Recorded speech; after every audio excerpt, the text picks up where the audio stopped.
सालोकानां त्रिलोकानां यद्विद्यादर्पणायते।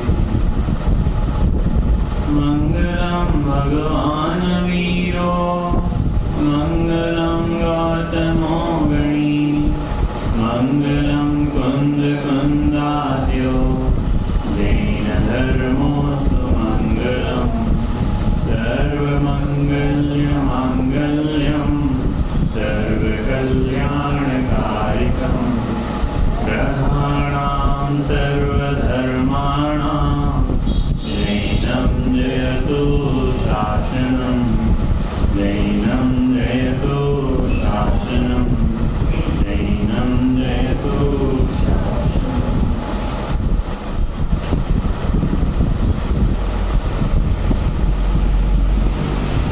आज कौन से धर्म की चर्चा करनी है? सोच।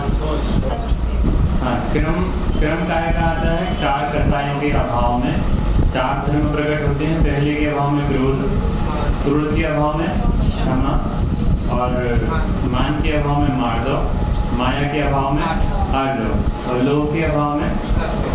क्रम ऐसा कहीं कहीं आगे पीछे मिलता है, लेकिन क्रम में शौच धर्म ही आता है। इसके बाद में सत्य धर्म की चर्चा करना है। पेज नंबर 302 302 उत्तम शौच धर्म, रत्नकर्ण श्रावकाचार्य ग्रंथ विराजमान, श्री आचार्य समंत्र भद्रदेव द्वारा लिखा हुआ, और इसकी टीका सदा सुखदास जी कासलीवाल हमारे जो विद्वान हुए उनने करी है ना, पता तो सभी को होगा। टीकाओं में इतना गजब का वर्णन आ जाता है कि अकेले श्लोक के माध्यम से सब कुछ नहीं समझ में आता। टीकाओं में से विशेष चीजें उसमें एक श्लोक के अंदर भर दी गई हैं, वो क्रम से निकलती हैं। ऐसे विशेष रूप से हमारे आदरणीय विद्वान श्री सदा सुखदास जी कासलीवाल ने बहुत ही अच्छे से रत्नकर्ण श्रावकाचार्य में पूरे जैन धर्म का विशेष आचरण चारित्र क्या है उसके बारे में विशेष रूप से समझाया है। पढ़ने योग्य तो पूरा का पूरा रत्नकर्ण श्रावकाचार्य ही है, लेकिन हम अपने समय सीमा के अनुसार उसको सीमित करके उतना ही पढ़ पाते हैं। अपन चर्चा करते हैं उत्तम शौच धर्म। अब उत्तम शौच धर्म के स्वरूप का वर्णन करते हैं। शौच का अर्थ पवित्रता, उज्ज्वलता है। बहिरात्मा तो देह की उज्ज्वलता, स्नान आदि करने को शौच कहते हैं, किंतु देह तो सप्त धातु में मलमूत्र से भरी जल से धोने से शुचिपने को प्राप्त नहीं होती है। जैसे मल से बना, मल से भरा घड़ा जल से धोने से शुद्ध नहीं होता है, उसी प्रकार शरीर भी शुद्ध उज्ज्वल जल से धोने से शुद्ध नहीं होता है। शरीर को शुद्ध मानना वृथा है। तो आपके मन में कोई प्रश्न आता है? नहीं आता। शरीर को शुद्ध मानना वृथा है। वृथा कहने का मतलब ये अशुचि है। 12 भावना में चर्चा आती है। अशुचिता का पिंड है, बहुत ही घृणास्पद है। इसके बारे में 12 भावना कितनी चर्चा दी। अपन जो आज 12 भावना पढ़ेंगे ना रात में, कहाँ गए चक्री बहुत इस अपन को लगता है कि मैं 16 कर रहा हूँ। 16 कौन कौन करता है महीना? 16 सभी समझते हैं। यानी विशेष रूप से अलग से कपड़े पहनने पड़ते हैं, अलग से मर्यादा से भोजन अलग से तैयार किया जाता है ना, उसको अपन 16 कहते हैं। तो 16 करने से कोई विशेष शुद्धता आ जाती है? मैं किसी चीज का निषेधन करने के लिए चर्चा नहीं करता हूँ। काय के लिए चर्चा होती है जिनवाणी की? ऊपर उठने के लिए, है ना, कि परिणाम यदि शुद्ध नहीं होते हैं तो 16 का कोई अर्थ नहीं होता। अधिकतर लोग उसमें फंस जाते हैं। 16 में, चारित्र में, उपवास में, व्रत में, तप में जिसकी जहाँ परिणति रुकती है वो वहां जाकर फंस जाते हैं। जैन धर्म फंसने के लिए नहीं मिला है, जैन धर्म तो बाहर निकलने के लिए मिला है। इन क्रियाओं में जो अनादिकाल से हम बैठे हैं, इन क्रियाओं में जो एक में पना मान के बैठे हैं, जिससे जितनी अच्छी बनती है वो अपने सुविधा के अनुसार वैसी क्रिया करता है और उस की हुई क्रिया को धर्म मान के बैठ जाता है। क्या सबकी स्थिति है, आप सभी की नहीं, मेरी स्थिति है, मेरी नहीं, अच्छे अच्छे विद्वानों की भी ये स्थिति है कि फंसने का धर्म नहीं है, निकलने का धर्म है। तो यहाँ कहा कि अब उत्तम शौच धर्म के स्वरूप का वर्णन करते हैं कि शौच धर्म कैसा है। कि शौच का अर्थ पवित्रता है, उज्ज्वलता है। हमारे पास में एक अपन ने वो लिखी है, मैंने कलेक्शन है, सुचिर भावा शौचम, सुचिर भावा शौचम। सुचिता अर्थात पवित्रता का नाम शौच धर्म है।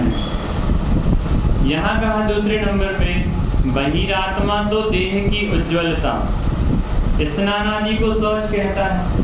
कि बहिरात्मा कौन है? शरीर और आत्मा को एक मानने वाला बहिरात्मा, ऐसा वह मैं हूँ। कौन है? ऐसा वह मैं हूँ। मैं तो बार बार कहता हूँ मुझे मेरी गलती ख्याल में नहीं आएगी, तो मैं तो शरीर आत्मा एक मानने वाला किसी अन्य को ही समझूंगा। ऐसे चर्चा करता है जैसे किसी अन्य की ही चर्चा कर रहा हो। तो कहते किसी अन्य की चर्चा नहीं हो रही है, जिनवाणी माता मुझे पुचकार के, दुलार के, मेरी चर्चा करके मेरे ही दोषों को निकालने के लिए कहती कि भैया मैं अनादिकाल से इस शरीर को, इस धीरज की पर्याय को और इस अपने ज्ञान को भूलकर इसको ही सब कुछ मान के बैठा हूँ कि मैं कौन हूँ, कि मैं धीरज हूँ। मैं कहाँ का हूँ कि मैं जवेरा का हूँ, मैं कहाँ का हूँ कि मध्य प्रदेश का हूँ। यदि इसमें यदि विचार किया जाए, हमने जो मैं बना रखा है पहली बार, वो मैं बना के पूरा का पूरा मध्य प्रदेश धीरज का हो जाता है, कि पूरा जवेरा धीरज का हो जाता है, कि ये घर धीरज का हो जाता है, कि ये पर्याय धीरज की हो जाती है। कहाँ होती है? ये कहते हैं कि यहाँ से सबसे पहले छूटता है। कहाँ से? ये शरीर और ये जीव, ये दोनों भिन्न भिन्न हैं, ये मैं एक नहीं हूँ। यहाँ से जब भिन्नता भाषित होती है तो बाहर में शुचिता प्रकट होती है। शरीर से और अपने आत्मा से भिन्नता भाषित होएगी तभी तो शुचिता आएगी, नहीं तो ये अनादिकाल की शुचिता तो अशुचिता तो ऐसी पड़ी ही रहेगी। बाहर में हम कितने भी व्रत करें, जप करें, तप करें, कोटि जन्म तप तपें, ज्ञान बिन कर्म धरें। कोटि जन्म तप तपें, करोड़ों वर्षों भी तप करते रहें, उपवास करते रहें, एक पैर पे खड़े हो जाएं, जंगलों में निवास करें, सब कुछ करें, सारा का सारा कैसा है? बिना बहिरात्मपनी को समझे। बहिरात्मा किसे कहा? कि सब कुछ करते रहो फिर भी आगे बढ़ने वाले नहीं। किसी की गाड़ी में पेट्रोल नहीं हो और वो गाड़ी पे बैठ के खूब दौड़ लगाए, बोलो कब तक गंतव्य तक पहुंचेगा? कि कभी पहुंचेगा ही नहीं, कितनी दौड़ लगाए। गाड़ी में पेट्रोल नहीं है, गाड़ी आगे ही नहीं बढ़ेगी आपकी। या तो आप गाड़ी को लेके पैदल पैदल चलोगे, थक जाओगे। जैसे हम ये व्रत तप पूजा लेके चल रहे हैं ना, तो हम थक जाएंगे और हम इसी पर्याय में जाके रह जाएंगे। भाई गाड़ी में पेट्रोल का मतलब है कि आपके अंदर जो विद्यमान भगवान आत्मा है उसका ख्याल करो, गाड़ी अपने आप दौड़ने लग जाएगी। वो मूल चीज को भूल जाते हैं, इसलिए अशुचिता अनादिकाल से पड़ी हुई है। तो कहा कि बहिरात्मा तो देह की उज्ज्वलता, देह की उज्ज्वलता की तरफ ध्यान क्यों है? कि हमने शरीर को अपना माना है, हमने ज्ञान को अपना माना ही नहीं है। इसलिए सबसे पहले ध्यान कहाँ जाता है सभी का? शरीर पर। कि शुद्धता करनी है भैया, किसकी शुद्धता करनी है? शरीर की शुद्धता करनी है। अच्छे बढ़िया धोती दुपट्टा पहन के बढ़िया भगवान का अभिषेक करना है, भगवान का प्रक्षाल करना है। कोई आजू बाजू से निकल, दूर दूर शुद्ध वस्त्र पहने। कहाँ शुद्ध वस्त्र रहे? आपकी परिणति में कसाएं निरंतर दौड़ रही, आपकी परिणति में मलिनता निरंतर दौड़ रही है, एक दूसरे के प्रति द्वेष का भाव निरंतर दौड़ रहा है, तो भगवान का अभिषेक से आपको पुण्य अर्जित होगा कि पाप अर्जित होगा? करना कुछ चाहते हैं, दिखाना कुछ चाहते हैं, लेकिन उसका फल क्या लगेगा उसका कुछ भी पता नहीं होता। तो बहिरात्मा सबसे पहला काम करता है कि मैं सबसे पहले ये समझता हूँ कि मैंने बढ़िया अच्छे ऊंची क्वालिटी की साबुन से, बढ़िया सबसे बेहतरीन साबुन किसको कौन सी पसंद है, कि भाई डव है कि पियर्स है कि जो भी है ना, 100% नाम मुझे पता है क्या, कि अपन को पता है कि सबसे ऊंची साबुन किसको कौन सी पसंद, बढ़िया डिओड्रेंट किसको कौन सा पसंद है, डिओ, सबसे बढ़िया ऑयल किसको कौन सा पसंद है, अपन इसमें सुचिता मानते हैं। बढ़िया सेंट एक नंबर का ऐसा लगे मैं निकल जाऊं तो सब लोग देखेंगे यार क्या गजब का सेंट लगाया। ऐसे विचारों से मन में विकार रहते हैं, और अपन को पता है कि ये सब चीजें कितने समय की हैं। दूसरे दिन उसी सेंट को, उसी डियो को अपने स्वयं की सुगंध लेने लायक नहीं रहता है वो, एक दिन ही रहता है ना, तुरंत ऐसा लगता है बढ़िया, और दोबारा ऐसा लगता है फिर से दोबारा डाल, तो उसका अपन को लगता नहीं, अपन लगते हैं अपन ने बहुत अच्छा कार्य किया है, अपन इतना बढ़िया तैयार होके निकले हैं, अपन ऐसे गजब के दिखते हैं, लोग सब आसपास वाले कहते हैं यार भैया आप तो गजब कहाँ से लाए हो, कितना बढ़िया चीज ली है आप, अपन समझते हैं यार अपन ने बहुत अच्छा काम किया। तो वापस आते हैं, कहते हैं कि बहिरात्मा है ऐसे जीव जो इन चीजों में अपने आप को एक में एक पना मानते हैं, जो सावन को अच्छा मानते हैं, जो तेल को अच्छा मानते हैं, जो बाहर की पर्यायों को अच्छा मानते हैं। बहुत लोग अपने दुकान में घर में अगरबत्ती लगाते हैं कि स्मेल नहीं आएगी और मच्छर भी मर जाएंगे, दोनों काम हो जाते हैं। काय के लिए लगाई जाती है? ये शुद्धता दिखाई जाती है बाहर में, देखो हमारा कितना बढ़िया ऑफिस है, एकदम नीट एंड क्लीन, ऐसा दिखाया जाता है। अपन समझते ये शुद्धता है, ये अनादिकाल की मूर्ता हमारे अंदर पड़ी है, ये नहीं समझे कि अभी हमारे अंदर में नहीं पड़ी है। अपन को लगता है हमारे पास ऐसी सब क्रिया नहीं होती, लेकिन हमारी बुद्धि तो वही पड़ी है ना।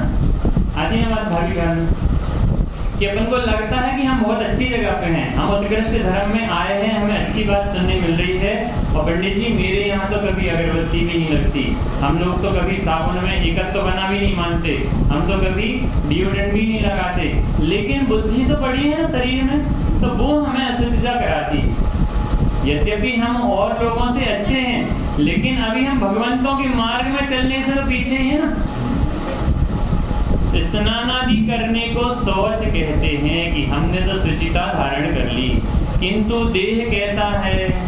देह तो सप्त धातुमय, मल मूत्र से भरी, जल से धोने से शुचिपने को प्राप्त नहीं होती। क्षीर सागर का जल लाया जाए और सभी का स्नान कराया जाए, कौन कौन शुद्ध हो जाएगा? क्षीर सागर का जल लाएंगे तो भाभी जी क्षीर सागर के जल से तो सबकी शुद्धि हो जानी चाहिए ना, नहीं होती। देवों की तो शुद्धि होती होगी, देव वहां रहते हैं स्वर्ग में, क्यों नहीं? अपन को ऐसा कचोटना चाहिए कि हम कहाँ पड़े हैं अनादिकाल से। वर्तमान पर्याय भी जाने वाली, वर्तमान पर्याय में ऐसे के ऐसे बने रहेंगे ऐसा नहीं है। वर्तमान पर्याय भी एक क्षण में फुर्र हो जाएगी, पता नहीं चलेगा। इसके उपदेश का हमने श्लोक पढ़ा था अभी कल परसों में पढ़े थे। दिग देशेभ्यः खगा एभ्य संवसन्ति, नगे नगे स्वास्व कार्य वसाद्यन्ति, देशे दिक्षु प्रगे प्रगे। यानी दिशा देश से आकर पंछी करें बसंत। अलग अलग दिशाओं से पक्षी आते हैं और शाम को नीमच में पेड़ पे बैठ जाते हैं, और सुबह होती है और वापस से फुर्र। क्या समझ में आया इससे? ऐसे हम सभी वर्तमान में नीमच में अलग अलग घरों में उत्पन्न हुए हैं, और अपना समय आयु पूरी होगी तो सब अपनी अपनी आयु लेके उड़ जाएंगे, फुर्र हो जाएगी। ये देह नहीं रहेगी जिसे हम अनादिकाल से एक मान रहे थे, जिसे हमने पैदा होते ही से ऐसा माना था कि ये मैं हूँ, वो हमारे साथ रहने वाली नहीं है। ऐसी देह से कब तक ममत्व रखेंगे जो हमें अनंत बार छोड़ चुकी है। एक बार तो ऐसे गायक स्वभावी अपने आत्मा का एकत्व बैठाओ, एक बार तो अपने को अपना मानो। बाहर की ये पर्याय तो अनंत अनंत बार मिलेंगी और मिलती रहेंगी, तो उससे हमें कुछ भी फायदा और नुकसान होने वाला नहीं है। एक गायक को पकड़ेंगे ना भाई साहब, तभी हमें बात ख्याल में आएगी, तभी हमारा काम होगा। ये देह के बारे में अपनी नींव 12 भावना में चर्चा आती है। लिखी है मैंने यहाँ पे,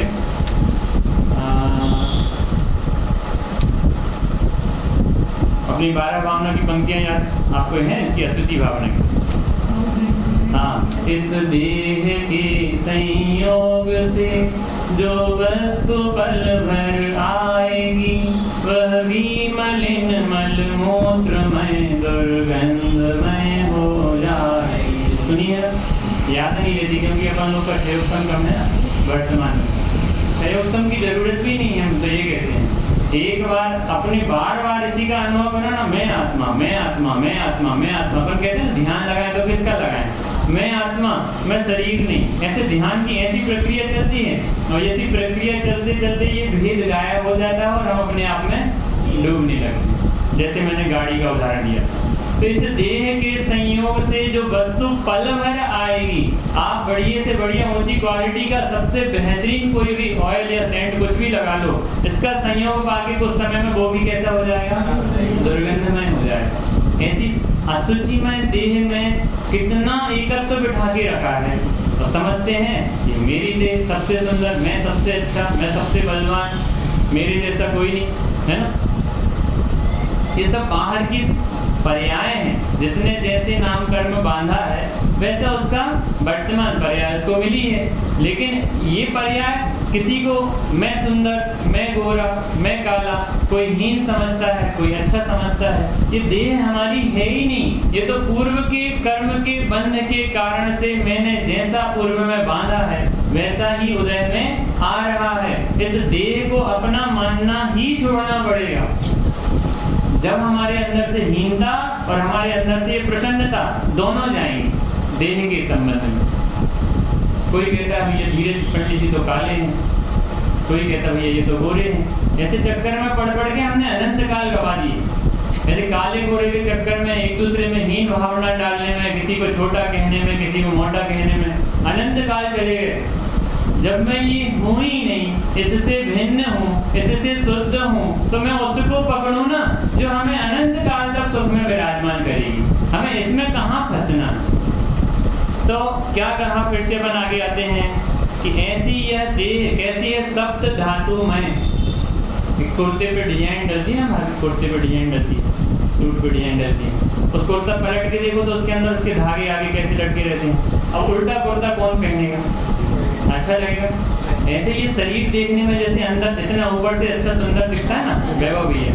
एक बार किसी के सामने खोल के रख दिया जाए ना, भागेंगे सारे के सारे। एक छोटा सा चूहा यहाँ कहीं पड़ा हो ना, हमारा फटा हुआ है कुछ भी, तो कैसे भागेंगे, अरे जल्दी से यहाँ से हटाओ। कितनी कितनी घृणा उसके अंदर से आती है, और इस देह के प्रति कितनी आनंद आता है, कितना राग आता है। ऐसा लगता है कि मैं ये छोड़ के जाऊं नहीं। वर्तमान पर्याय मिली है, अब तो मैं अजर अमर होके आ गया। वैभव भैया अजर अमर होके आ गया। क्यों नहीं अपन को ऐसा लगता भाभी कि अपन को ये छोड़नी चाहिए, इसके प्रति राग छोड़ना चाहिए। ये देह तुम्हें छोड़े, इसके पहले तुम्हें इसके प्रति राग समाप्त करना होगा। ये तो बिल्कुल फिक्स है ना भाई साहब, एक दिन देह छोड़नी पड़ेगी। फिक्स है ना, पड़ेगी कि चली जाएगी। उसमें भी मेरा कुछ कर्तव्य तो नहीं है। कोई सोचता मैं फांसी पे टंग जाऊं और उसकी आयु होगी ना तो रस्सी टूट के गिर जाएगी, पंखा टूट के गिर जाएगा। ये कितना अपने देखने में आता है, और अपन देख देख के ऐसे अनजाने बने रहते हैं जैसे कुछ अपन जानते ही नहीं हो। जानते सब कुछ है। जो चर्चा मैं कर रहा हूँ वो लोग कौन नहीं जानता है। यहाँ से जो चर्चा हो रही है वो मेरी चर्चा हो रही है और सभी जानते हैं, बस एक्सप्लेन नहीं करता कोई। इतना फर्क है। कोई चिंतन नहीं करता है, ये फर्क है। कोई विचार ही नहीं करता है। सभी के पास ज्ञान है, सहयोग है, सब अच्छे हैं, सब बढ़िया। मैं तो कुछ नहीं हूँ, मेरे से बढ़िया बढ़िया लोग। आप सभी के पास मुझसे अच्छा सहयोग है, मुझसे बढ़िया पुण्य है। मतलब वर्तमान में अपन देखें तो क्या कमी है अपने पास, करने के लिए सारी सुविधाएं, सारे साधन, गजब का समागम मिला। तो फिर हमारे लिए ऐसे समागम में भिन्नता, भेद ज्ञान, निरंतर अभ्यास में आना चाहिए। जैसे मल से बना, मल से भरा, घड़े का उदाहरण दिया है। मिट्टी का जो घड़ा होता है वो मल से बना, मल से भरा, क्योंकि पूरी मौसम मिट्टी मिट्टी व्याप्त है ना। मल से भरा घड़ा जल से धोने से शुद्ध नहीं होता। बहुत से लोग घड़े का पानी छोड़ के रखते नहीं रखते, बहुत से लोग नहीं पीते हैं घड़े का, या फिर 10 दिनों में नहीं पीते, फिर कभी कभार कोई गर्मियों में लेता हो। लेकिन क्यों नहीं लेते? कि भाई उसमें अशुचिता है, अस्वस्थता है, इसलिए अपन उस घड़े का पानी नहीं लेते हैं। विशेष पर्व के दिनों में नहीं लेते हैं, जिसकी जैसी अनुकूलता होती वैसे छोड़ते हैं। तो कहते हैं जैसे मल से बना, मल से भरा घड़ा जल से धोने से शुद्ध नहीं होता। आगे क्या कहा? उसी प्रकार शरीर भी शुद्ध उज्ज्वल जल से धोने से शुद्ध नहीं। उदाहरण इतने सारे दिए आचार्यों ने, इतनी सारी गजब गजब की पंक्तियां लिख दी कि उसी प्रकार मेरा यह जो शरीर दिख रहा है, देखो बार बार मेरा कहने में आ जाता है, जबकि मेरा यानी मतलब विद्वान भी ऐसा कहते हैं कि उसी प्रकार मेरा ये शरीर, उसी प्रकार तुम्हारा ये शरीर, जबकि शरीर किसी का नहीं। जहां जहां ऐसा कहा जाए वहां शरीर से भिन्नता ख्याल में आनी चाहिए। हे जीव, तो तुरंत लगना चाहिए कि मेरे लिए आचार्य ने पुकारा है। शुद्ध नहीं होता, उसी प्रकार शुद्ध उज्ज्वल जल से धोने से शुद्ध नहीं होता। शरीर को शुद्ध मानना वृथा है। वृथा यानी झूठा है। वृथा का अर्थ है झूठा। शौच धर्म तो आत्मा को उज्ज्वल करने से होता है। शौच धर्म कैसे होगा? आत्मा को उज्ज्वल करने से होगा। वो कहते हैं ना, सुमेरु पर्वत बराबर पिच्छियों के ढेर लगा दिए, बैठाला में आता है। क्या है उसका वो पंक्ति? कौन सी? मुनिव्रत धार अनंत बार ग्रीवक उपजायो, बिना सुख लेस न पायो। किसके बिना? पे निज आत्म, पे निज आत्म बिना। यही यहाँ पे कहा है कि शौच धर्म तो आत्मा को उज्ज्वल करने से होता है। पे निज आत्म ज्ञान बिना, अपने आत्मा के ज्ञान बिना अनंतों बार हमने मुनिपना धारण किया है, अनंतों बार उत्कृष्ट तप किया है, 28 मूल गुणों का निरतिचार पालन किया है। अपन को लगता है कि नहीं ऐसे ही कोई कम पालन किया होगा इसलिए नहीं, अरे 28 मूल गुणों का निरतिचार एकदम पक्के हो गए पालन किया, लेकिन एक निज आत्मा नहीं पहचाना, इसलिए सारा का सारा जहाँ के तहाँ रह गया, हमें वापस संसार में पटक दिया गया। एक आत्मा की भान बिना सब कुछ व्यर्थ है। आत्मा लोभ से, हिंसा से अत्यंत मलिन हो रहा है। अतः आत्मा के लोभ मल का अभाव होने से ही सुचिता होगी। लोभ के संबंध में आप सभी ये पूजन पढ़ेंगे, शायद अभी नहीं पढ़ी हो, अभी हम लोग करके आए, इसमें बहुत अच्छी चर्चा आई। अपन कहाँ कहाँ लोभ मान के बैठे हैं। थोड़ा सा इसमें से अपन 10 धर्मों की पुस्तक है, उसमें शौच धर्म का थोड़ा खोल लीजिए, पुस्तक ले लीजिए सभी लोग, अपन चर्चा इसकी थोड़ी सी करते हैं, क्योंकि बहुत अपन को समझने लायक है कि अपनी बुद्धि कहाँ कहाँ पड़ी है लोभ की। गौरव भैया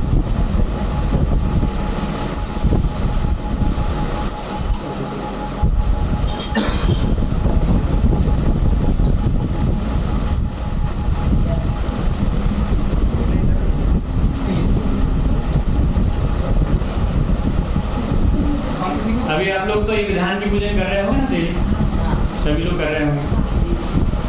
नहीं कर पाते हैं तो दोपहर में, शाम को, रात में घर पे जाके एक बार पढ़ो, इनको पढ़ना चाहिए। राजमल जी पवैया जी का अभी हम लोग भाई साहब पूजन कर रहे थे, इतना बड़ा योगदान है कि हम ये कह रहे हैं दोबारा किसी को और कोई विधान बनाने की जरूरत नहीं है। यानी इतना सारे के सारे विधान तैयार कर दिए, सारी की सारी पूजन तैयार कर दी। ऐसे गजब का माल दिया है राजमल जी पवैया। कहाँ के हैं?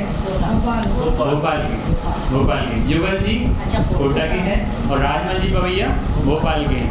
ये इनने इतनी रचनाएं दी हैं सारे जैन धर्म को कि उनका बहुत बहुत योगदान है, बहुत महिमा आनी जैसे जीव। Page number 31। सबसे पहले जो अर्घ्य है ना, ये स्वर्ग सुख सब है विनश्वर, आयु भी है नाशवान, आयु सागर पल की भी सदा ही विद्युत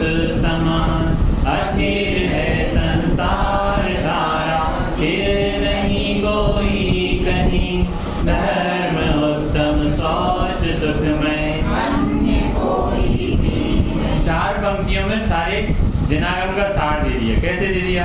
अपन समझते हैं स्वर्ग में सुख है, ऐसा सभी समझते हैं क्योंकि अभी हमारी बुद्धि शरीर की पड़ी है ना। स्वर्ग में सुख है ऐसा सारा जगत मानता है, एक जीव नहीं सारा जगत मानता है। तो कह रहे हैं, आचार्य कह रहे हैं, पंडित जी साहब कह रहे हैं यहाँ पे, स्वर्ग सुख भी विनश्वर है क्योंकि वहाँ की भी आयु होती है। आयु सागर पल्ल की, सागर पल्ल यानी कितना बड़ा सागर होता है, लेकिन वो उतना बड़ा सागर भी जब आयु जाती है ना तो कैसे उसमें अपन को छटपटाहट होती है। वो कहते हैं ना माला मुरझाने लगती है, माला नहीं मुरझाती है, गले में हीरों की वो माला रहती है, उसमें अपने आप की आकृति ऐसे दिखने लगती है कि अब ये आयु अपनी कम बची है, चमक फीकी पड़ जाती है, अपनी आयु कम बची है, माला की चमक फीकी पड़ जाती है। तो कहा कि आयु सागर पल्ल की, इतनी बड़ी आयु अपने लिए कितनी आयु मिली हुई हो गई है? 70 वर्ष 80 वर्ष। अपने पुराने लोगों को 110 वर्ष 120 वर्ष मान लो, है ना। अब इतनी आयु में अपन कितने बढ़िया हाले फूले घूमते हैं, कितना आनंद मानते हैं, गजब मेरी आयु इतनी है। अभी अपन वर्तमान में अपन को लगता है कि अपन ये आयु जैसी की तैसी बनी रहेगी।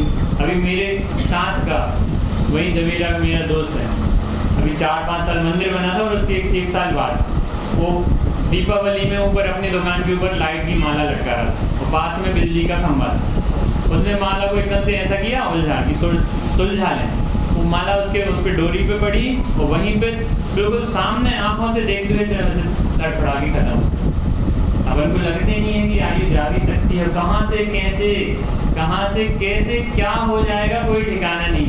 एक बार एक बस के पीछे वो गाज गिरती ना, गाज गिरती है तो बस के पीछे गाज जा रही, बिजली कहते उसको गाज कहते हैं। तो बिजली गिरनी थी तो सारी बस खाली हो गई, वो फिर भी नहीं गिरी। भैया पीछे फिर लोगों ने देखा, जब उसमें से आखिरी व्यक्ति निकला और सीधी उसके ऊपर गिर गई। मतलब एक व्यक्ति की यदि आयु है तो उसका ही जाना निश्चित। ऐसे कई उदाहरण आते हैं, कई अपन अपने आसपास देखते हैं। अपने आसपास संयोग नहीं थे क्या थे, अपन के आसपास कई संयोग ऐसे हुए हैं कि चलते फिरते पता नहीं चलता कौन कब कैसे कहाँ चला जाए। उसके लिए हमारे सामने अपने विद्वानों का उदाहरण प्रत्यक्ष है। संजीव जी हैं, धर्मेंद्र जी हैं, ये बिल्कुल युवा विद्वान भाई, जिनकी उम्र हो गई, अपने दादाजी का है तो शोक तो है, लेकिन आयु हो जाती है तो इतना शोक नहीं होता।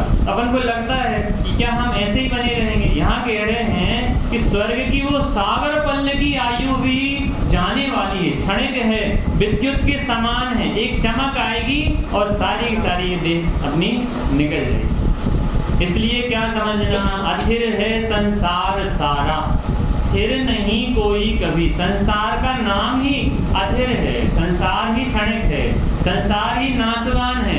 तो सारा का सारा, एक व्यक्ति नहीं, सारा का सारा संसार ही नाशवान है। ऐसा निर्णय अंदर में आना चाहिए, तब हम कहेंगे कि धर्म उत्तम शौच सुखमय, कि धर्म उत्तम शौच ही है, अन्य कुछ भी धर्म नहीं है, कुछ भी सुखमय नहीं है। अब पूरा नहीं पढ़ेंगे, 2 पंक्तियां पढ़ के बना आगे चलते हैं। चक्रवर्ती पद मिले यह भोग वांछा दुखमयी, राज्य हो सठखंड का भी नहीं है। अभी भरत चक्रवर्ती का पुस्तक हम पढ़ रहे हैं, लाए हैं साथ में, भरत का अंतर्द्वंद दादा ने लिखी ना। अब आप सभी ने पढ़ी होगी किसी क्या, उसमें क्या आया, भरत चक्रवर्ती कहता है कि मुझसे अभागा कौन है, वो अपने आप को अभागा मानता है और हमारे सामने देशना घेर रही है और हम अपने आप को जानते नहीं है कि हम भी कुछ हैं। उनके सामने देशना घेर रही थी, वो जान ही रहे थे। जैसे पानी में से मछली को निकाल के फेंकती, ऐसे उनको छटपटाहट होती थी। 6 खंडों की विभूति उनके पास थी, सारे राजा उनके अनुशासन थे, 32,000 राजा। अपने अनुशासन में 2-3 काम वाले हों तो कितने मजा आता था। 32,000 राजा जिनकी सेवा करते हों, इतनी सारी पत्नियां, 32,000 राजाओं ने अपनी बेटियां भेंट करी, उनको उपहार भेंट किए, हाथी घोड़े कितना कुछ भेंट किया। अपन तो पागल हो जाए, 32,000 बन जाएंगे। क्यों रहते भैया? अपन को मिल जाए पर रखेंगे कहाँ, व्यवस्था संभालेंगे कैसे? नहीं लगता। अपन इतनी सी संपत्ति में ऐसे पागल हो रहे हैं। इन सबसे अपने आप को तुलना इसलिए कराई जाती है कि अपने को ही समझना, उनको नहीं समझना। चक्रवर्ती ने भी अपना काम कर लिया, भरत चक्रवर्ती ने बाहुबली भगवान से पहले अपना काम कर लिया। आदिनाथ भगवान तो संवत्सरण में थे, वो अपना काम करके चले। आती बात ख्याल में भैया, ऐसे वैराग्य रहता है। उन्होंने उदाहरण दिया काय का, वो कटोरे में घी भर के अपने प्रतिहार को बोला, जाओ तुम मेरी रानियों के कमरे में जाओ, देखो उनको और उनके बढ़िया, उनको अच्छे बढ़िया सुंदर वस्त्र पहना के उनको निहारो, तुम्हें क्या चाहिए है सारे यहाँ का वो सब ले लो, लेकिन तुम इसमें कटोरे में से एक बूंद नहीं गिरनी चाहिए। उससे क्या समझाया गया?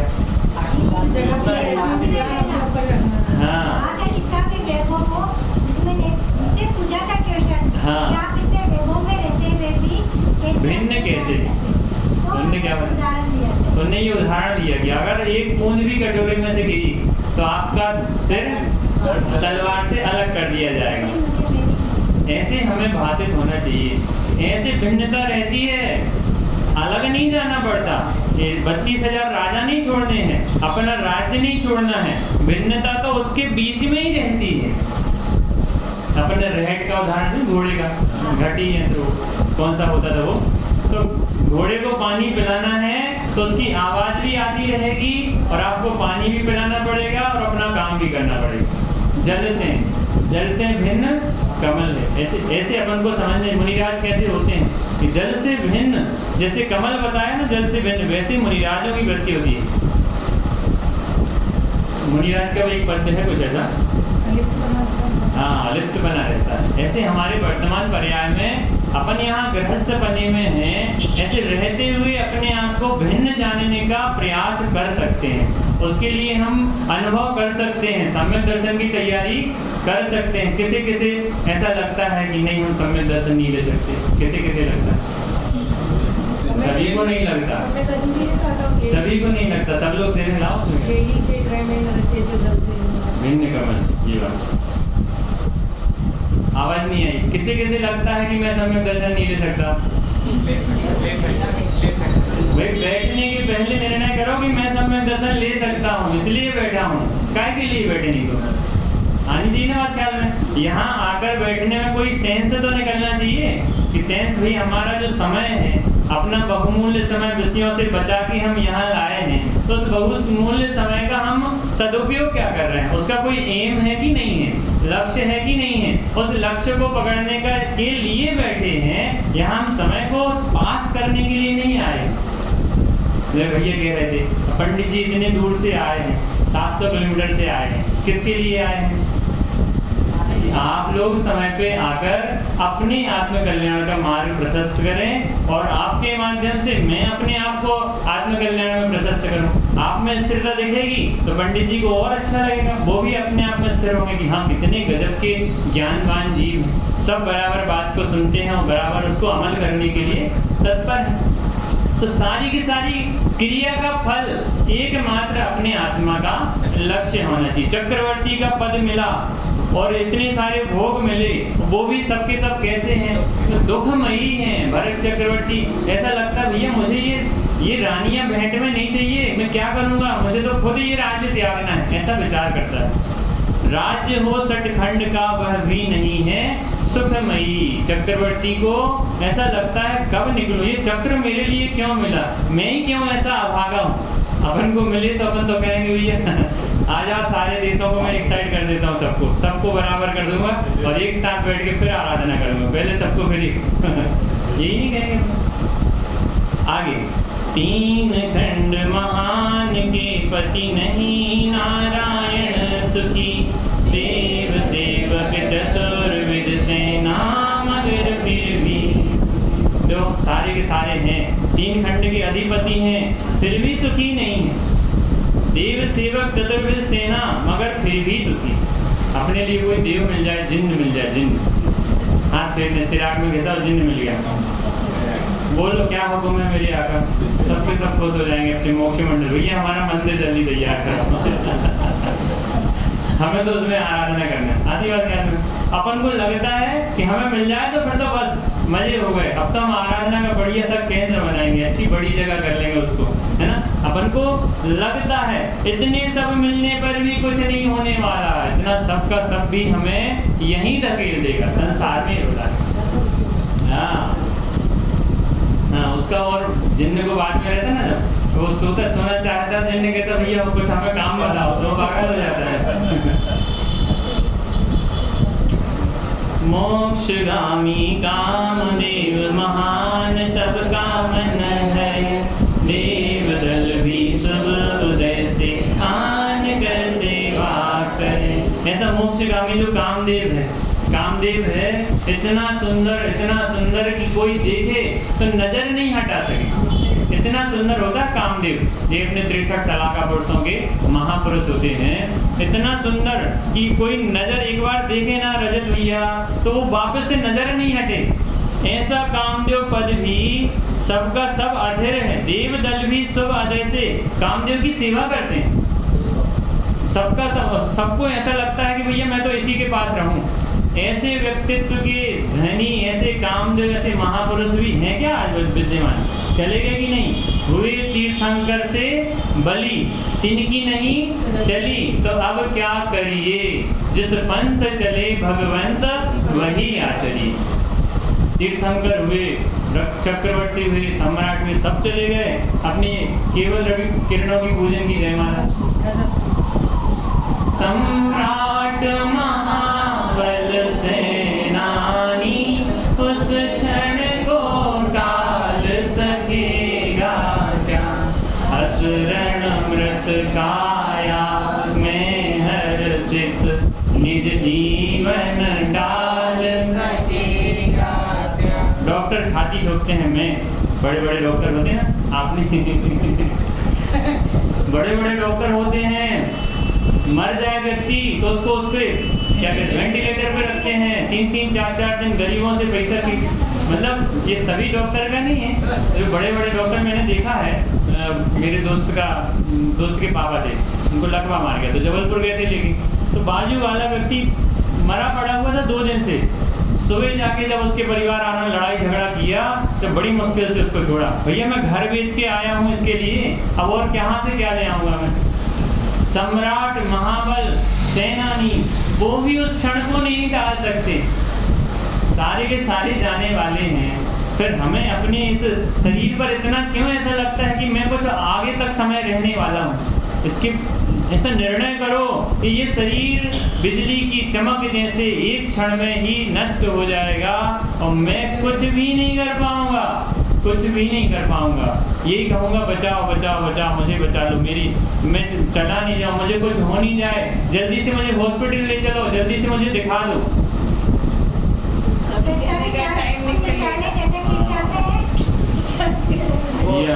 हार्ट की हजारों ऑपरेशन करने वाले खुद की हार्ट तो अपन ने देखा होगा। मैं बार बार मुझे अपनी मम्मी की याद आ जाती, सामने का उदाहरण लो। ऐसे एक क्षण नहीं लगा, मेरे सामने एक हिचकी आई और तुरंत आयु चली। कैसा लगता होगा? कैसा लगता है भाई? वो तो अपन के पास तत्व का बल है, तो अपन को ख्याल में आ जाता है कि वस्तु स्थिति यही है। नहीं तो जो अज्ञानी होते हैं ऐसे फड़फड़ाते हैं, वो मृत शरीर को लेकर भागते हैं हॉस्पिटल में, और हॉस्पिटल वाले एडमिट करते हैं और बराबर ट्रीटमेंट दिखाते हैं। लोग कहते हैं बाद में, अरे यार तुम कैसे हो? मैं अकेला था घर में, पापा मंदिर में प्रवचन कर रहे थे, भैया किसी की शादी में गए, तुम कैसे हो? तुम्हें अकल नहीं है? लेके जाते मम्मी को कहीं पे। अपनी आंखों से हम सामने देख रहे हैं, डॉक्टर सामने से पंपिंग कर रहा, सब कर रहा है, और लोग क्या कहते हैं कि कोई बेवकूफ़ी है, ऐसी बेवकूफ़ी करेगा। उसे निर्णय आना चाहिए कि ये आयु तो ऐसे ही जाने वाली है। हमें निर्णय आना चाहिए, बहुत शांत परिणामों से अपना मरण होना चाहिए, उसमें हाय दवा नहीं होना चाहिए, उसमें परेशान नहीं होना चाहिए। बिल्कुल आजकल जो मरण होता है ना, उसे कहते हैं, आजकल लोग कहते हैं इससे अच्छा कोई मरण नहीं। भाई शांत परिणामों से चलते फिरते बैठे बैठे चलेगा, बहुत अच्छी बात। ऐसा कर, मतलब यदि कोई लड़ने के लिए तैयार, तो आप अच्छे आदमी ऐसी बातें करते हो कि ऐसा मरण होना चाहिए। अरे मरण नहीं होना चाहिए, लोग तो ये चाहते हैं ना। हम सब क्या चाहते हैं कि आयु नहीं जानी चाहिए, और आप ऐसी बातें करते हो। ऐसी ही बातें समझने योग्य हैं कि हमारा मरण निश्चित है। प्रत्येक जीव का मरण निश्चित, मरण यानी शरीर का मरण निश्चित है। अस्तित्व गुण सुना है? अस्तित्व गुण क्या कहता है? नाश नहीं होता और द्रव्य किसी से उत्पन्न भी नहीं होता, यानी जीव द्रव्य कभी मरण को प्राप्त ही नहीं हुआ, ऐसा भेद ज्ञान आना चाहिए उस समय। नाश होता हुआ जो पर्याय दिख रही है, पुद्गल का भी कभी नाश नहीं होता, पुद्गल भी सदा अजर है। बस द्रव्य में द्रव्यत्व है। अगुरु लघुत्व गुण कहता है, क्या कहता है? द्रव्य में द्रव्यपना कायम रहता है। एक द्रव्य दूसरे द्रव्य रूप नहीं होता, एक गुण दूसरे गुण रूप नहीं होता। द्रव्य में रहने वाले अनंत गुण बिखर कर अलग अलग भी ऐसी अगुरु। कितना गजब का जिनागम मिला भाई साहब, क्या चाहिए हमारे लिए? यानी वास्तव में इसका रस आने लगी ना, तो आजू बाजू क्या हो रहा है, आग लगी है, कहाँ लगी, क्या लगा, कुछ भी अपन को ख्याल में नहीं रहेगा। इसका रस एक बार आना जरूरी है। कुंद कुंदाचार्य के जीव में आप तो सभी ने एनिमेशन देखी है, प्रवीण भैया कह रहे थे एनिमेशन चलाई थी एक बार मंदिर में। वो एनिमेशन देखो, आंसू आ जाते हैं जब उनका वार्ता संवाद होता है माता का और बेटा का। इतना गजब का लगता है कि यार अपन अभी बहुत पीछे हैं। कुंद कुंदाचार्य तो 11 वर्ष की आयु में अपने दीक्षा ले ली, अपन कितने पीछे। ऐसा भाषित होना चाहिए। अपने महापुरुषों को देखें तो उनके वैभव की तरफ नजर नहीं जानी चाहिए, उन्होंने कार्य क्या किया है अपने जीवन में अमूल्य, उस कार्य की तरफ हमारी दृष्टि आना चाहिए। फिर स्पर्श की चर्चा करें।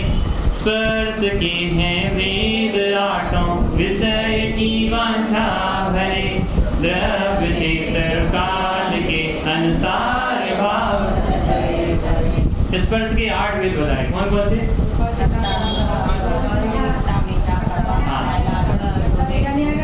हो गया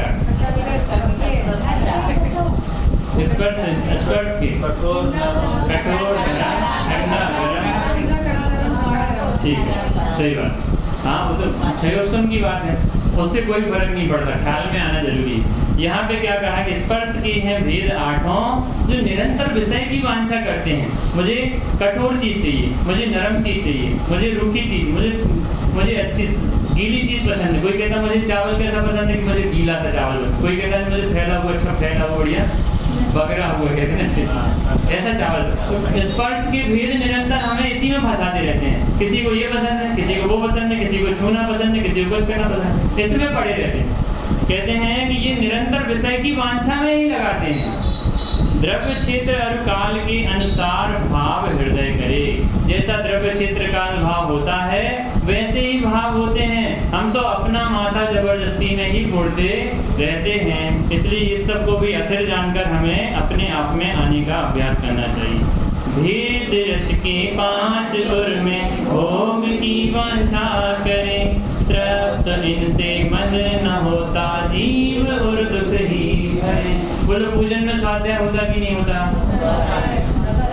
होता कि नहीं होता? बहुत लोगों का ऐसा मानना रहता है कि पूजन में क्यों लगे रहते हो, पूजन में थोड़ी स्वाध्याय होता है। इसका मतलब है स्वाध्याय में नहीं जाना। पूजन को भी स्वाध्याय जैसे करना और स्वाध्याय में तो जाना ही जाना।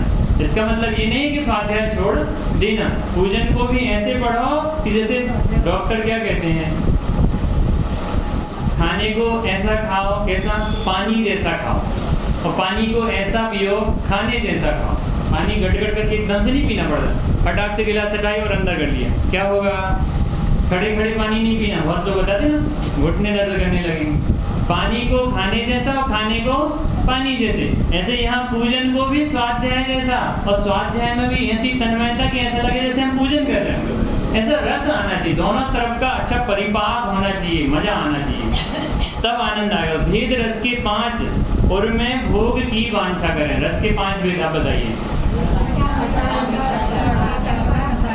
हाँ, ये रस के 5 भेद हैं। किसी को खट्टा पसंद है, किसी को मीठा पसंद है। पंडित जी आपको क्या पसंद है? है ना। तो इसमें अपन इसमें पड़ जाते हैं। पंडित जी कहते हैं भैया जो कुछ आपके यहाँ बना हो वो सब कुछ ही हम खा सकते हैं, अलग से थोड़ी है कुछ। अपन नॉर्मल ही भोजन करने वाले हैं। ज्यादा गरिष्ठ खाएंगे खिलाएंगे तो आप भी देखो क्या कहते हैं, यदि ज्यादा गरिष्ठ खिलाएंगे पंडित जी को आलस आएगा, किसको पाप का बंद होगा? आदि बात ख्याल में। और पंडित जी कहेंगे कि नहीं तुम तो अच्छा लाओ, तो पंडित जी का नुकसान है कि आपका नुकसान है? दोनों का नुकसान। इसलिए हमें अपन को कैसे साधर्मी स्थिर रहे, इस प्रकार से सीमित और बढ़िया ऐसा भोजन कराना चाहिए जिससे सामने वाले को आलस्य ना आए, और स्वयं भी ऐसा ही भोजन करना चाहिए। अकेले पंडित जी विशेष आए हैं तो अकेले उनको बढ़िया खिला दें और हम रूखा सूखा का, ऐसा भी नहीं। हमें भी वैसा ही नॉर्मल खाना चाहिए। ये 10 लक्षण संयम के पर्व कहलाते हैं। तो संयम के पर्व में हमें क्या करना चाहिए कि हमें निरंतर इस देह के प्रति आसक्ति ना बने रहे, निरंतर नींद के प्रति आसक्ति ना बने रहे। इसके लिए हमें पुरुषार्थ करना चाहिए कि हम लिमिट में करें और जागृति रखें, हर समय भेद ज्ञान रखें। इसके लिए ये रसादिक का त्याग बताया जाता है। बहुत से लोग रस का त्याग भी करते हैं, है ना। तृप्त इनसे मन ना होता, ये भी बात बता दी। इनसे कब तृप्ति होगी? आपने इतना बढ़िया भोजन कराया, हमें तृप्ति हुई कि नहीं हुई? आज हमें फिर कोई बढ़िया भोजन कराएगा, तृप्ति कहाँ आती? जैसे घर में हम खाते हैं, काजू किशमिश खाते हैं, सब खाते हैं, तृप्ति आती क्या भैया? कभी आती नहीं तृप्ति। तो ऐसे कब तक ऐसे बढ़िया बढ़िया भोजन करते रहेंगे? मिष्टान अनेक बनाए थे, दिन रात भखे न मिटी प्रभुवर। पूजन नहीं बड़ी वाली। अब संयम भाव जगाने को लाया हूँ ये सब थाली पर। इतने सारे मिष्ठान भी हमारी परिणामों की तृप्ति नहीं करा सकते, उनमें निरंतर और आता ना। आशा करता प्रति प्राणी यस्मिन विश्व मणुपमम, कि प्रत्येक जीव के हृदय में आशा रूपी गड्ढा इतना बड़ा है कि जिसके सामने सारा विश्व भी आ जाए वो अणु के समान लगता है। पुनः इच्छा होती है, पुनः वांछा होती है। ऐसे इन भोगों को छोड़ने से ही हमें शौच धर्म मिलने वाला है। फिर घ्राण इंद्री की चर्चा करी, सभी समझते हैं। चक्षु इंद्री की चर्चा करी, आंखों से अच्छा अच्छा देखने में आए, नाक से बढ़िया बढ़िया सूंघने में आए, कोई दुर्गंध हमारे आसपास ना रहे, कोई खराब व्यक्ति खराब वस्तु हमारे आजू बाजू नहीं आए, ऐसा हमारा परिणाम रहता है। कर्णेंद्री से बढ़िया अच्छा मीठा सुनने में मिले, बढ़िया 7 प्रकार के सुर होते हैं बढ़िया गिटार में वगैरह में, है ना, ऑर्केस्ट्रा, सब ये सब चीजें रहती हैं ना। तो इनमें विशेष विशेष धुन पे बढ़िया आनंद आ जाए, झूम जाए सारे। ऐसे कर्णेंद्री की मुख्यता से जो जीव परेशान है वे कान के ही जीव बन जाते हैं। नाक की सुगंध के चक्कर में परेशान नाक के अंदर जीव बन जाते हैं। आती बात ख्याल।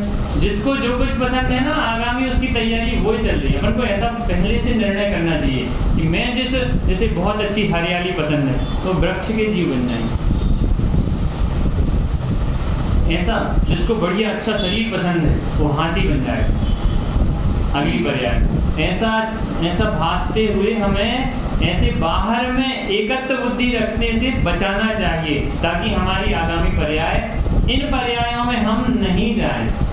अपन तो यहाँ से निकले और सीधे विदेश क्षेत्र में चले ना, वहाँ पे जहाँ पे हमें साक्षात सिमंदर भगवान मिलेंगे, साक्षात उनकी देशना मिलेगी, और उनके साथ हम भी अपनी आत्माराधना का कार्य करेंगे और सच्चे सुख में विराजमान होंगे। ऐसी वांछा रहो। बाहर के विषयों की वांछा, विकल्प आएगा।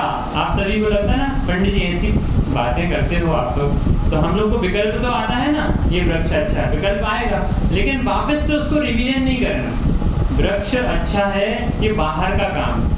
मेरी आंखें हैं, ये बाहर का काम है, लेकिन आंखों के भीतर से जो झांकने वाला है, झांकता उसमें आत्म राम की, बाहर झांकने वाली आंखें नहीं है। ज्ञान की परिणति, विभाव परिणति चल रही है, उसके कारण से बाहर सब कुछ दिखाई दे रहा है। यदि ज्ञान नहीं होवे तो संसार की कौन सी वस्तु भोग सकते हैं? ज्ञान नहीं होवे। छोटे बच्चों से बालबोध पाठमाला में पूछा कि बोलो शरीर जीव है कि अजीब है? बोला जीव है। अच्छा, शरीर में से आत्मा निकल गई तो वो जीव है कि अजीब है? शरीर जीव है तो शरीर को जीव ही रहना चाहिए ना, कि शरीर जीव नहीं है, धीरज की आत्मा जीव है और धीरज का शरीर ऐसे समझाया जाता है बाल बुध में, तब तो ध्यान में आता है। तो बाल बुध वालों को जब समझाया जाता है तो हम तो बहुत बड़े बड़े हो गए हैं, हमें ऐसा समझाने का अब समय नहीं रहा, अब तो निर्णय का समय है। ऐसे निर्णय पूर्वक लगना चाहिए। जीव चंचल चित्त में है भोग वांछाएं बहुत, सदा करता बहुत सेवन फिर भी रहता सुख रहे। अपने चंचल चित्त में निरंतर वांछाएं पड़ी हैं, अब ये करना है, अब ये करना है, आगे ये करना है, आगे ये करना है। कितने सारे विकल्प रहते हैं वर्तमान में। बेटा है उसकी शादी करनी है, बेटी है उसकी शादी करनी है, सारे कार्यों के प्रति माइंड पूरा सेट है अभी सभी लोगों का कि आगे चल के हमें क्या करना क्या नहीं करना है। और एक आत्महित का माइंड सेट है कि नहीं है, बस वापस आइए, इसका सेट कर लो, बाकी सब तो होने वाला है। अपने हाथ पैर मारने से कई लोग, एक व्यक्ति एक अपने पुत्री की शादी के लिए कितनी परेशान होता है। अपन देखते हैं ना आपस में, एक लोग व्यक्ति एक अपनी पुत्र या पुत्री की शादी के लिए बहुत परेशान, यहाँ चर्चा वहाँ चर्चा, ऐसी चर्चा वैसी चर्चा। मेरे जबीरा में चाचा की लड़की है, उन्होंने मेरे मोबाइल में कुंडली डाली, क्या कि भैया कोई लड़का हो तो देखिए ना। आती बात ख्याल में, इतने परेशान रहते हैं, भैया बच्ची बड़ी हो रही है, शादी कैसे होगी, ऐसा वैसा, कितना विकल्प रहता है। तो अपन कितने परेशान होते हैं, और कार्य होना होता है तो पता नहीं चलता। कहीं से कोई खबर आई, भैया यहाँ पे ऐसी बच्ची है, आप चर्चा करो, फटाफट कार्य निपट जाता है। तो दवा का उदाहरण, डॉक्टरों का उदाहरण, कोई जबलपुर दिखा के आएगा, कोई नागपुर दिखा के आएगा, आराम नहीं मिल रहा। जबीरा के वैद्य के यहाँ गए, उसने हाथ देखा, अरे भैया आपको तो शीत सर्दी हो रही है, अंदर की तासीर बेकार हो रही है, आप ये दवाई खाओ, आराम लगे। आती ना बात क्या। तो अपन समझते हैं इसका मतलब इससे ये नहीं है कि डॉक्टरों का बिजनेस समाप्त कराना, ये नहीं, मतलब इससे ये समझ में आना चाहिए कि कार्य समय पे होता है। इससे ये समझ में आना चाहिए चाहे कोई भी कार्य हो संसार का, वो सबका सब कहाँ कब होगा, द्रव्य क्षेत्र काल भाव की मर्यादा लिए हुए अपने समय से होगा, ऐसा समझना चाहिए। तो हमारे चित्त में बहुत भोग वांछाएं हैं, लेकिन हम फिर भी मानते नहीं है, प्रयत्न करते रहते हैं, हाथ पैर मारते रहते हैं। तन अशुभ मल मूत्र से पूरित मढ़ा है चर्म से, नहीं करता घृणा इससे, बंध रहा है कर्म से। सबको पता है कर्म से बंध रहा है, फिर भी अपन प्रयास नहीं करते कि वापस कर्म से नहीं बंधे। तन अशुभ है, मलमूत्र से पूरित है, चर्म से मढ़ा है, लेकिन फिर भी परेशान है। इसलिए हमें पता है तो कम से कम पता होने पर हमें काम कौन सा करना है, इससे हमें निरंतर वेद ज्ञान करने का अभ्यास करना है। रत्न धन घर में बहुत है, फिर भी धन वांछा बहुत, दान भी देता है पर सुख शांति से पूरा रहे। रत्न है, धन है, सब कुछ है, फिर भी धन वांछा पड़ी हुई। भाई जिसके पास संपत्ति पर्याप्त है, धन संपदा है, उसको समय रहते हुए काम क्या करना चाहिए, वो तो अब पर्याप्त है। अब हमें तो आराधना में लगना चाहिए, अपने धन को ज्ञान दान में लगाना चाहिए, अपने धर्म को, धन को, रत्नों को जिन धर्म की प्रभावना में लगाना चाहिए। कितना धन रखेंगे, कितना, पूत कपूत तो क्यों धन संचय, पूत सपूत तो भाई कपूत होगा तो धन संचय का कोई अर्थ नहीं है कि वो सब नष्ट कर देगा एक ही बार में, और यदि सपूत होगा तो भी धन संचय का अर्थ नहीं, वो अपना अर्जित कर लेगा। कितनी अच्छे से बात समझ में आती है, तो क्यों बुद्धि अपनी खराब हो जाए। बात समझना तो अच्छे से आती है ना, अपन फिर भी जोड़ने में कैसे लगे रहते हैं। भाई आपके लिए जितना जरूरत है उतना जुड़ गया है, अब जुड़ गया है तो आप शांति से आराधना करते हुए उतने का ही भोग करो, और के लिए बस हो, अब जरूरत नहीं है। कहाँ तक हाथ पैर मारते रहेंगे। हमने पानी का उदाहरण लिया, समुद्र का, तैरते जाएं, अब हाथ पैर मारे तो थक जाएंगे, डूब जाएंगे। ऐसे यहाँ भी पता नहीं चलेगा कब थक गए काम करते करते और कब चलेगा। मैं भी सही बताऊँ ना, उस दिन जब मैं आ रहा था तो दुकान चलाते चलाते आया हूँ इसलिए ट्रेन छूट गई। मतलब वहाँ से आया दिखा के, और फिर बाद में दुकान में आया, दुकान में 2 ग्राहक थे, चलो इनको फटाक से निपटा दूँ। अपन को लगता है कि मैं अच्छा कर लूँगा, मैं ये फ्री कर दूंगा, इतना काम फ्री कर दूंगा। अरे कितना काम फ्री करेंगे, यहाँ नहीं आते तो वहाँ काम ही फ्री करते रहे। और यहाँ भाई अपन को लगता है कि हम कुछ कर सकते हैं, चलो इनको तो फ्री कर ही दें, ग्राहक बेचारे परेशान हो रहे हैं, भैया थोड़ी बाहर तक गए हैं, जब तक मैं इनको फ्री कर देता हूँ, ऐसे ऐसे करके 10-15 मिनट और निकल गए। अब आते आते तो थोड़ी सी चाय और बना दो, पी लेता हूँ क्या। तो विषयों की ऐसी वांछाएं अपन को ऐसे गिरा देती हैं। मुझे तो ख्याल में आता है कि मैं अपनी गलती से लेट हुआ और मेरी गलती से ट्रेन चुकी आता है क्या? हाँ, तो भाई ये हमें जगाने के लिए आते हैं। उस समय यदि हम ये सोचें कैसी किस्मत है, मैं ही फंसता हूँ, इतने अच्छे कार्य के लिए जा रहा हूँ, फिर भी मेरी ट्रेन चूकी, सोचने वाला तो ऐसे ही सोचेगा ना। लेकिन जिसने धर्म का अध्ययन किया है वो अपनी उसमें कमी देखते हुए आगे सुधारने का प्रयत्न करेगा। ऐसे हमें भी अपनी गलतियां देखते हुए आगे सुधारने का प्रयत्न करना चाहिए। दान भी देता है पर सुख शांति से पूरा रहे। दान देता है तो दिखाना चाहता है, छपाना चाहता है, बताना चाहता है इस प्रकार से कि मैं दान दूंगा, मेरा नाम रहेगा। भाई किसका नाम रहेगा? भरत चक्रवर्ती कहते हैं कि मैं उस शिला पर अपने नाम लिखने जा रहा हूँ जिस शिला पर तो पहले से लाखों नाम लिखे हुए हैं। अब मैं एक का जब मिटाऊंगा, जब मैं अपना नाम लिख पाऊंगा, और दूसरा चक्रवर्ती होगा तो वापस से वो शिला को मेरा नाम मिटाएगा। और ऐसे उच्छिष्ट भोगी बताया उसे, ऐसे में चक्रवर्ती इससे पहले अनंत हो गए, भैया मैं तो जूठा खा रहा हूँ, ये जो भोग है 6 घंटे के वो दूसरों की जूठन में खा रहा हूँ, ये कहते हैं चक्रवर्ती। अपन को नहीं लगता कि अपन अपने माँ बाप की, बाप दादों की, उनकी जूठन खा रहे हैं। अपन को ये लगता है कि मैंने कमाया, मैंने किया, मेरा घर, मेरी दुकान, ऐसे पागल हो जाते हैं। तो कहते हैं अपन अनादिकाल की सब ये जूठन खा रहे हैं वर्तमान भोगों में। घृणा आनी चाहिए ऐसे भोगों से और बचना चाहिए ऐसे भोगों से। इसलिए हम सभी बहुत उत्कृष्ट मन बनाकर निर्वांछित भाव से बिल्कुल किसी प्रकार का मान रहित होकर खूब दान देवें और खूब आराधना करें, उसमें आनंद आएगा। नारियां सुंदर सचीशम आज्ञाकारी है महान, तृप्ति फिर भी नहीं पाई, दुखी रहते सदा प्राण। सब जानते हैं नारियां सुंदर हों, शुचिमय हों। बस समाप्त करें, समय भी हो गया। नहीं आप और कुछ करें। चलिए, चर्चा क्या चल रही थी कि नारियां सुंदर हों, सची जैसी हों। सची किसे कहते हैं? इंद्र की, सौधर्म में इंद्र की पत्नी होती है सची।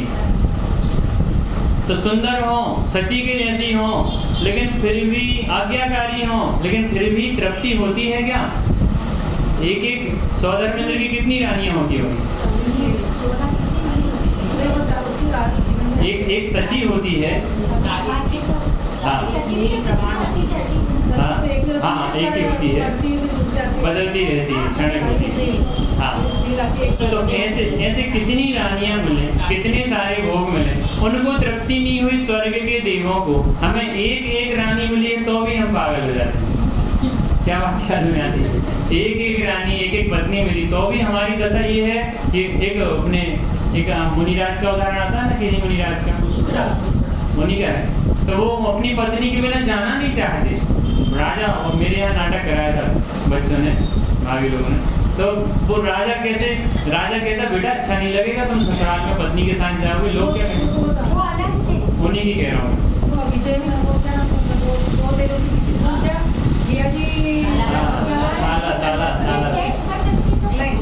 साला लेने आता है और साले के साथ जीजा कहता कि मैं भी तुम्हारे साथ चलूंगा।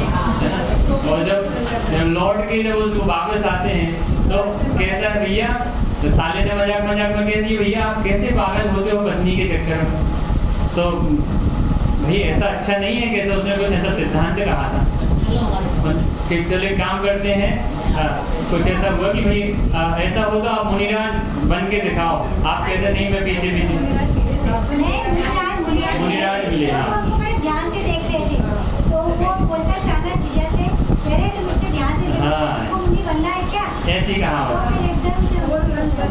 तो उन्होंने कहा कि ठीक है मैं बन के दिखाता हूँ। तो साले ने समझा कि इतना ज्यादा आसक्त है पत्नी में, ये क्या मुनिराज बनेगा। चलो अच्छा मैं भी कह देता हूँ कि तुम बनोगे तो मैं भी मुनि बनूंगा। दोनों मुनिराज बन जाते हैं। ऐसे अपने परिणाम विरक्त होना चाहिए, समय नहीं लगना चाहिए। मतलब अपने आप की ऐसी तैयारी रखो कि कब कैसे कौन से परिणाम हमारे बने और हम अपने आराधना में लग जाए। किसी को देख के वो बैराग हो जाता, बिल्कुल। वैराग्य में परिणाम बहुत रहते हैं ना। ऐसे अपनी तैयारी करने का अभ्यास करना चाहिए। इसमें चर्चा बहुत है, थोड़ा सा आप लोग स्वयं पढ़ लेना। और जयमाला भी बहुत ही गजब की है। हम सभी इस मार्ग में लोभ से रहित होते हुए अपने शुचिमय स्वभाव का अध्ययन करें, शुचिमय स्वभाव का भेदज्ञान करें और अंतर में उतरने का निरंतर प्रयास करें। ऐसी मंगल भावना से बनाने की चर्चा करते हैं। 5 मिनट लेट ले लिया है, ये बताऊँगा।